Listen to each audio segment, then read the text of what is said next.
Hi viewers, welcome to our channel. Present మనతో పాటు దాము బాలాజీ గారు సీనియర్ జర్నలిస్ట్ వారితో ఒకసారి మాట్లాడదాం. నమస్కారం సార్. నమస్తే. సార్, నాసిక్‌లో ఒక జ్యోతిష్యుడి భాగవతాలన్నీ కూడా ఇప్పుడు బయటపడ్డాయి. ఇప్పుడు అతనికి సంబంధించి దేశవ్యాప్తంగా కూడా వీడియోస్, ఫోటోస్ వైరల్ అవుతున్నాయి సార్. అంటే 58 మంది మహిళల్ని మత్తుమందిచ్చి అతను రేప్ చేశాడని చెప్పేసి కూడా తెలుస్తుంది. అసలు ఏం జరిగింది నాసిక్‌లో? ఎవరి జ్యోతిష్యుడు? మరి ఎలా బయటపడ్డాడు? ఎలా దొరికాడు? దీనికి సంబంధించినటువంటి వివరాలు. మనకి ప్రతి నెలకో 2 నెలలకో ఇట్లాంటి సంఘటన జరుగుతూ ఉంటుంది. జ్యోతిష్యులు, బాబాలు, అఘోరాలు వీళ్ళు భక్తుల్ని ఏమార్చి, ముఖ్యంగా మహిళల్ని వాళ్ళని నమ్మించి రేపులు చేయడం, లోపరుచుకోవడం ఇవన్నీ జరుగుతూనే ఉన్నాయి. లేటెస్ట్గా నాసిక్లో ఒక అస్ట్రాలజర్ భాగవతం బయటకు వచ్చింది. అతని పేరు అశోక్ కరాత్. అతన్ని క్యాప్టెన్ అని పిలుచుకుంటాడు. అతను అందరికి కూడా నేను మర్చెంట్ నేవీలో పనిచేస్తానంటాడు. అట్లాగే స్టైల్గా బట్టలు కూడా సూటు బూట్ వేసుకొని ఉంటాడు. అతను అస్ట్రాలజర్ అని చెప్పుకుంటాడు. సో అందరూ కూడా క్యాప్టెన్ అని పిలవమంటాడు. సో క్యాప్టెన్ అని పిలుస్తారు. ఒక రకంగా క్యాప్టెన్ బాబా అని చెప్పుకోవచ్చు. సో లేదా క్యాప్టెన్ అస్ట్రాలజర్. ఇతను ఉండేది వచ్చి ఇతనిది శ్రీ ఈశానేశ్వర మహాదేవ్ టెంపుల్ ట్రస్ట్ అని ఒక ట్రస్ట్ కూడా పెట్టాడు. దానికి ఇతనే బాసు. సో ఇది సిన్నార్ తాలూకాలో మెరగం అనే ఒక గ్రామంలో ఉంటుంది. సో ఇక్కడికి భక్తులు రెగ్యులర్గా వస్తుంటాడు. ఇతను జ్యోతిష్యం జరగబోయే విషయాలని చెప్తూ ఉంటాడు. అలాగా ఒక మహిళ 2019లో ఇతను అప్రోచ్ అయింది. అప్రోచ్ అయ్యి ఇలాగా నాకు పెళ్లి కరెక్ట్గా కుదరట్లేదు, మీరు హెల్ప్ చేయండి అని చెప్తే ఇతను ఆమెకు ఒక పెండెంట్ ఇచ్చాడు. దాన్ని వేసుకోమన్నాడు. ఇది ఎప్పుడు కూడా తీయకూడదు, అప్పుడే అది దీని పవర్ పనిచేస్తుంది, తీస్తే దీని పవర్ పోతుందని అట్లాంటిదే చెప్పాడు. సో కానీ ఈమెకి ఎగ్జామ్స్ ఉన్నది. ఎగ్జామ్స్లో ఇది అలో చేయాలంటే దాన్ని ఆమె తీసి బయట పెట్టేసి ఎగ్జామ్స్కి వెళ్ళి అప్పటికే ఆమెకి పెళ్లి కుదిరింది. కుదిరినాక ఈ పని చేసింది. ఎప్పుడైతే ఇది చేసిందో ఒక వారంలో ఆమె పెళ్లి క్యాన్సిల్ అయిపోయింది. దాంతో ఆమెకి నమ్మకం వచ్చేసింది తన మీద. ఈ పెన్నెంట్ నేను తీయడం వల్లే పెళ్లి క్యాన్సిల్ అయింది అని ఆమె బలంగా నమ్మి ఆయన్ని మళ్ళీ కలిసింది. యాక్చువల్గా ఏంటంటే 2019లో కలిసింది. మధ్యలో కోవిడ్ వచ్చింది. మళ్ళీ 2022 ప్రాంతంలో మళ్ళీ కలిసినప్పుడు ఈ సంఘటన జరిగింది. దాంతో మళ్ళీ ఆమె వెళ్ళిపోయి, నేను తప్పు చేశాను గురువు గారు, ఇట్లా మీరు చెప్పినట్టు నేను ఫాలో కాలేదు, అందుకే నా పెళ్లి క్యాన్సిల్ అయింది అని చెప్తే, చూసావా నాకు డివైన్ పవర్స్ ఉన్నాయి, నేను చెప్పింది జరిగింది చూసావా అని ఇతను ఇంకా ఆమెను ఇచ్చేసి, పని చేద్దాం, నువ్వు పెళ్ళి మళ్ళీ నీకు కుదురుతుంది, కాకపోతే దీనికి ఒక చిన్న హోమం చేయాలి అని చెప్పి ఆమె దగ్గర ఒక కార్యక్రమం చేయించాడు. ఆ కార్యక్రమంలో ఇతను ఆమెకి ఏదో ఒకటి తాగించాడు, ద్రవం. ఆ ద్రవం తాగినాక ఆమె మొత్తెక్కిపోయినాక ఇతను ఆమెని చేసి దాన్ని వీడియో తీసేసి ఇట్లా తర్వాత చూపించి ఇప్పుడు నీకు పెళ్లి కావాలంటే నాతో అనుకోవాల్సిందే, లేకపోతే ఈ వీడియో నేను బయట పెడతాను, నీకు పెళ్లి జరగదని బెదిరించాడు.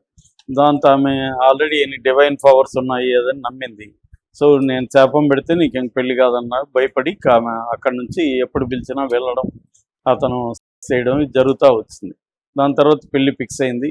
పెళ్ళి అయినాక కూడా ఇతను వదలలేదు. ఆమె అడుక్కున్నది, పెళ్ళి అయిపోయింది కదా ఇంకా నన్ను వదిలేసేయండి అంటే, లేదు నీ భర్త చనిపోతాడని బెదిరించడం మొదలుపెడతాడు. ఈమెకి ఆల్రెడీ అతని పవర్స్ మీద ఉన్న నమ్మకంతో తన భర్త చనిపోతాడేమో, తన విధవరాలు అయిపోతుందేమో అని భయపడి కంటిన్యూస్గా చేస్తున్నాడు. సో ఇవన్నీ కూడా తన వీడియోలు, ఆమెకు తెలియకుండా వీడియోలు తీసి ఎప్పటికప్పుడు ఈమె అతని నుంచి బయటకు వెళ్ళిపోవాలనుకున్నప్పుడంతా ఇవి వీడియోలు చూపించడం, నీ భర్తకు చూపిస్తాను ఇవన్నీ చెప్పడంతో ఆమె భయపడి రావడం మొదలైంది. ఈ టార్చర్ ఎక్కువైపోయింది ఆమెకు. ఎందుకంటే భర్తకు తెలియకుండా ఇది మెయింటైన్ చేయడం అనేది ఆమెకి కష్టంగా ఉంది. రెండోది ఇష్టం లేదు. దీనివల్ల ఆమె భర్తది కూడా ఎందుకు ఇలా ఉన్నామని అడగడం, డౌట్లు రావడం, ఇలాగా ఆమెకి డిఫికల్ట్గా అయిపోయింది మేనేజ్ చేయడం అనేది.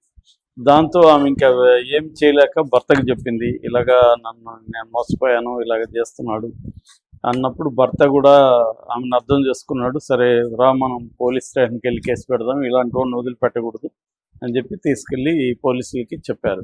సో పోలీసులు ఇమ్మీడియట్గా ఆమె వివరాలన్నీ దాచిపెట్టారు. సో అతని మీద రైడ్ చేశారు. రైడ్ చేసినప్పుడు 58 వీడియోలు దొరికాయి.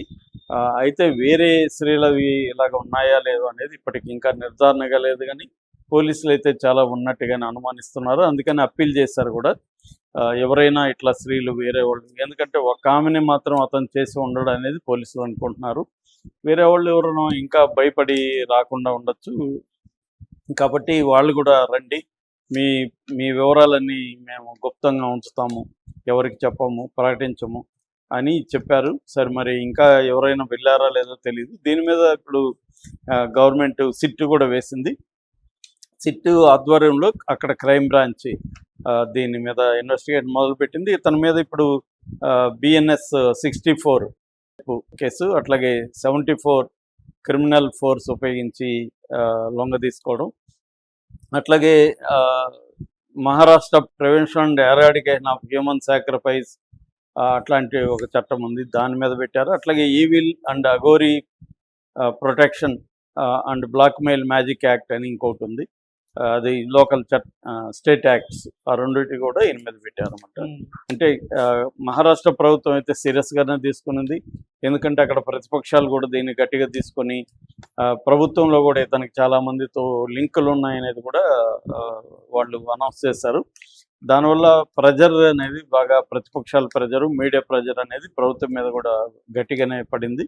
దాంతో మహారాష్ట్ర ప్రభుత్వం సీరియస్గా తీసుకొని సీనియర్ పోలీస్ అధికారి తేజస్వి సత్పుత్ అని వాళ్ళకి అప్పగించింది.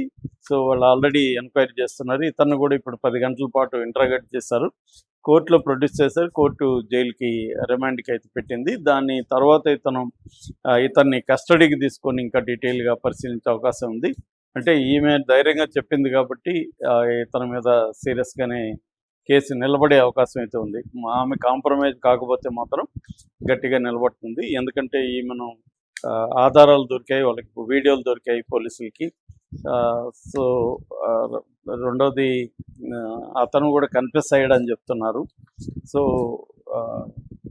ఇప్పుడు అతను నిర్మించుకున్న ఈ ఫేక్ ఏదైతే ఉందో ఈ ఆస్ట్రాలజీ ఇదంతా కూడా కూలిపోయినట్టుగా చెప్పుకోవచ్చు. కాకపోతే ఏంటంటే ఇండియాలో ఉన్న ప్రాబ్లం ఏంటంటే ఇట్లాంటి జరిగినప్పుడు సంచలనంగా మారుతాయి, దాని తర్వాత కన్సిస్టెంట్గా ఉండదు, మళ్ళీ కూడా నమ్ముతుంటారు. చాలామంది బాబాలు ఇలాంటి వచ్చినా కూడా మనకి నిత్యానంద లాంటి వాళ్ళు కైలాస లాంటి ఒక దేశాన్ని పోయి ఇండియా తరిమేసినా కూడా పారిపోయి ఏర్పరచుకోవడం అంటే ప్రపంచవ్యాప్తంగా ఇలాంటి వాళ్ళకి ఉండే డిమాండు, మనుషులకి ఉండే సూపర్ స్టిషన్స్ అనే పని. మనకు కూడా ఇక్కడ వేణుస్వామి లాంటి వాళ్ళు ఎన్ని నెగిటివ్ వచ్చినా ఆయన బిజినెస్ ఎప్పటికీ ఎవర్ గ్రీన్గా జరుగుతూనే ఉంటుంది.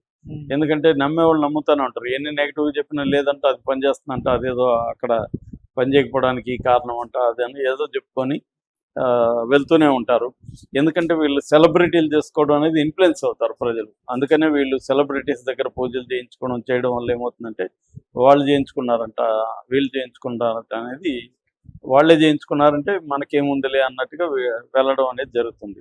అంటే ఇక్కడ పొలిటీషియన్స్, సెలబ్రిటీలు వీళ్ళే ఈ మూఢనమ్మకాలని ప్రమోట్ చేయడం అనేది మనకి ఉన్న ప్రధానమైన సమస్య. దాని తర్వాత గవర్నమెంట్ కూడా వీళ్ళని లీనియన్స్ ఇవ్వడం. రెండోది బీజేపీ ప్రభుత్వం వచ్చినాక కూడా ఇలాంటి ఫేక్ బాబాల సంఖ్య పెరిగింది. ఎందుకంటే వాళ్ళు హిందుత్వాన్ని ప్రమోట్ చేస్తూ పైకి సనాతన ధర్మాన్ని, హిందుత్వాన్ని ప్రమోట్ చేస్తూ ఉంటారు, లోపలేమో ఇలాంటి పనులు చేస్తారు. కాబట్టి వాళ్ళ పట్ల కొంత సాఫ్ట్ కార్నర్ అనేది బీజేపీ ప్రభుత్వం చేస్తుంది.